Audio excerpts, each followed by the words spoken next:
Il y a des choses au sujet de ton corps dont tu penses être absolument certain, n'est-ce pas? Peux-tu deviner ce qui est un mythe ou une réalité? 1 point pour chaque bonne réponse. Fais-moi part de ton score dans les commentaires. Les œufs bruns sont plus nutritifs que les œufs blancs. Mythe ou réalité? Mythe.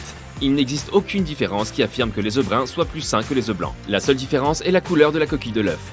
Celle-ci n'a aucune incidence sur sa nutrition ou sa qualité. Cela dépend du type de poule. Les poules dont le lobe de l'oreille est blanc ont tendance à avoir des œufs blancs. As-tu déjà entendu dire qu'une grande partie de la poussière de ta maison est en fait de la peau morte? Pas terrible, je sais. Penses-tu que c'est un mythe ou une réalité? C'est un mythe. Tu ne balayes pas seulement des pellicules de peau sur le sol. Il existe de nombreux autres composants qui font la poussière de ta maison. Les fibres, les cheveux, les matériaux de construction, les moisissures, le pollen, les morceaux d'insectes et les cendres en font partie, selon une étude conduite sur des maisons canadiennes. Cela est logique, car une maison située près d'une autoroute très fréquentée ou dans une zone de rénovation est plus poussiéreuse qu'une maison située au milieu d'une forêt. La peau est notre plus grand organe. Est-ce un fait ou un mythe? C'est une réalité. On pourrait croire un instant que l'intestin est assez gros quand on le déplie. Mais non. C'est la peau qui gagne le concours. Un adulte porte environ 3,5 kg, soit 2 mètres carrés de peau. On ne peut pas s'imaginer sans peau.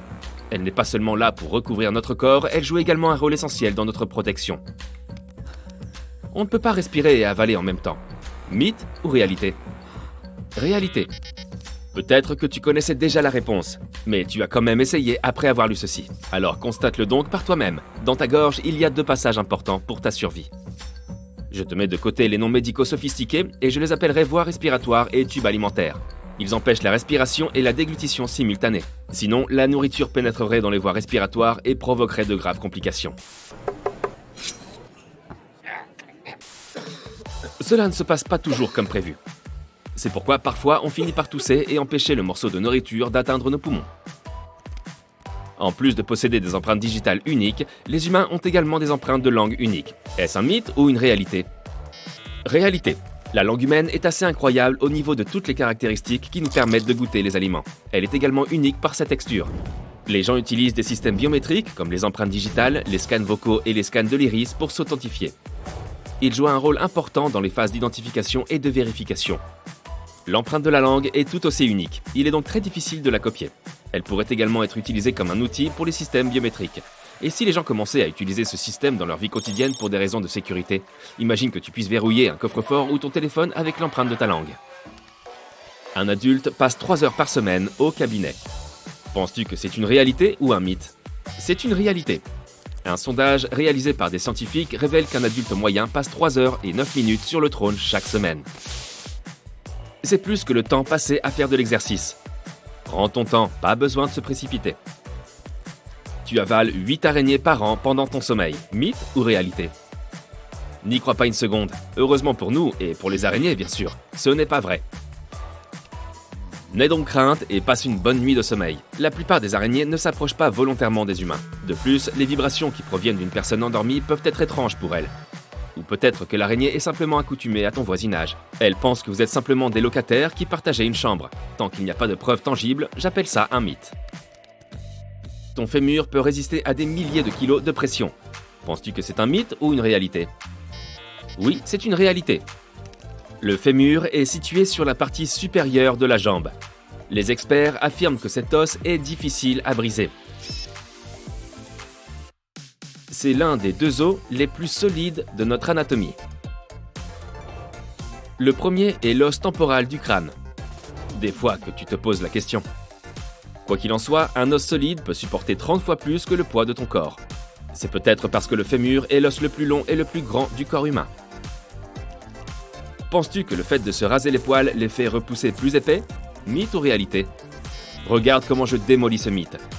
Les experts affirment que le rasage n'affecte pas l'épaisseur du poil. La tête du poil n'a pas été enlevée, donc la racine est toujours là. Tu rases uniquement la partie supérieure. Après un rasage, le poil pousse de manière obtuse, car il vient d'être coupé. C'est pourquoi tu peux avoir l'impression qu'il devient plus épais. On peut manger sans danger des aliments qui sont restés sur le sol pendant 5 secondes ou moins. Est-ce une réalité ou un mythe? Désolé de contrecarrer cette excuse ultime qui justifiait de manger tout ce qui avait pu tomber par terre, il n'y a pas de règle de 5 secondes. Les chercheurs ont découvert qu'une quantité substantielle de bactéries se transfère à la nourriture dans les 5 secondes. L'humidité des aliments a une incidence directe sur la contamination.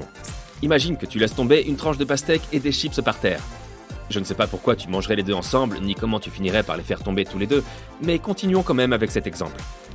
La pastèque sera plus contaminée que les chips. Parce que la pastèque contient plus d'humidité, la surface de celle-ci est plus vulnérable au transfert des bactéries. Les blonds et les roux pourraient bientôt disparaître. Mythe ou réalité? Facile, non? C'est un mythe. Les cheveux roux ou blonds sont liés à des gènes récessifs. Ils peuvent être transmis d'une génération à l'autre sans changer la couleur de cheveux du porteur. Si les deux parents possèdent les bons gènes récessifs, il y a de fortes chances que la génération suivante ait des cheveux blonds ou roux. Ces gènes sont rares, mais les populations continuent de les porter de sorte qu'ils ne se perdent pas pour toujours. Pour que cela se produise, il faudrait que toutes les personnes de la planète qui portent ce gène disparaissent littéralement. Les chances sont donc relativement faibles. Boire du café te déshydrate. Est-ce un fait ou un mythe? Mythe. Tu peux apprécier ton café du matin. D'accord, il se peut que tu ailles plus souvent aux toilettes après avoir bu du café. Mais cela ne signifie pas que tu perdes davantage d'eau. De nombreuses études ont été réalisées sur les effets de la caféine. Certaines de ces études ont révélé que le fait de boire une quantité raisonnable de café par jour n'augmentait pas le risque de déshydratation. Manger du yaourt facilite la digestion. Penses-tu que c'est une réalité ou un autre mythe? C'est une réalité, mais avec le bon choix de yaourt. Le yaourt est un aliment qui contient des probiotiques. Ce sont les bonnes bactéries qui font que tout se passe bien dans ton intestin. Manger du yaourt seul peut ne pas être suffisant pour avoir un système digestif sain. Il soutient le système digestif de façon efficace. Cependant, n'oublie pas que tous les yaourts ne sont pas pareils. Certains contiennent du sucre ou des garnitures comme des bonbons ou des biscuits. Privilégie les yaourts classiques. Tes cheveux pousseront plus vite si tu les fais couper plus souvent. Réalité ou mythe? On a toujours dit de ne pas trop pleurer sur les cheveux que nous perdions, car ils repoussaient plus vite. Malheureusement, le taux de croissance des cheveux ne dépend pas de la fréquence de la coupe de cheveux.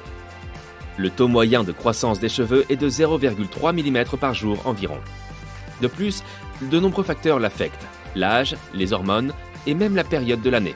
Voilà une nouvelle qui pourrait bien inciter certaines personnes à reporter leur prochain rendez-vous chez le coiffeur.